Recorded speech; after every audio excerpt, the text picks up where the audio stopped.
In this video, we will see together le passé composé de l'indicatif and more precisely the reason why it is connected to the present.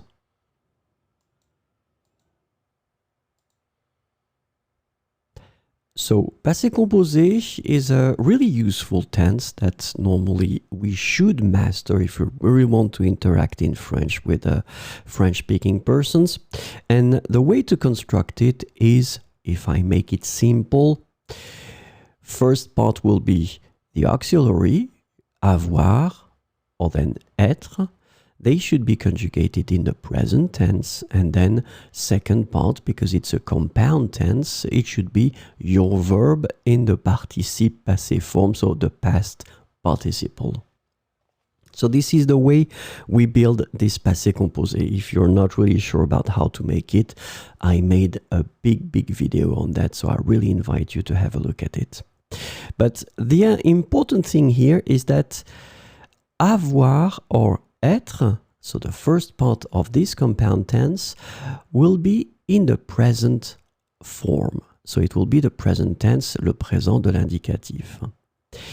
And the use of the present tense, it will give you the feeling that the past action is related to the present in a way or another. So this is extremely interesting, because in that case we're talking about grammar, but we're also talking about psychology, because of course the language is connected to your brain, so it will go there and then you will somehow start to analyze it.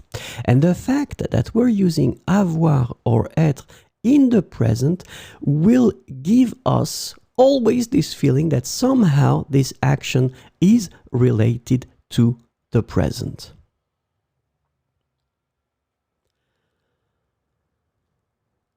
So this special psychological connection that we have between passé composé and present doesn't exist for the other tenses of the past, like imparfait, for instance, or then for passé simple. So it doesn't exist because these tenses, imparfait and then passé simple, are what we call simple tenses. So it means that they won't require the auxiliary, and then they won't have any connection to the present tense.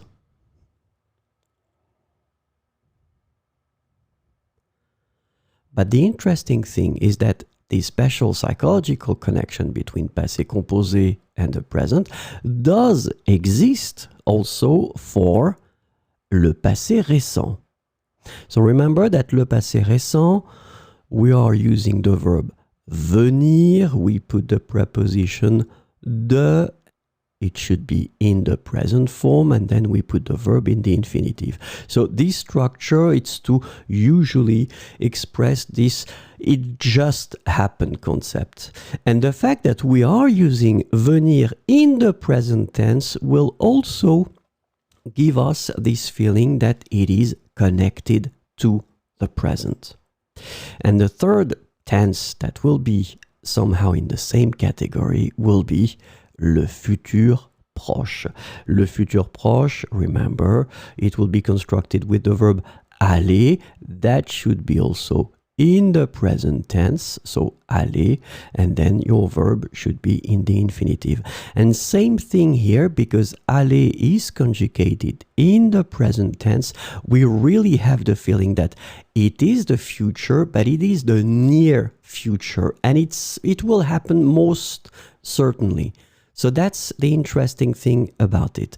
So remember that passé composé, passé récent, and futur proche, because of their construction based on the present tense, will be connected to the present in our minds.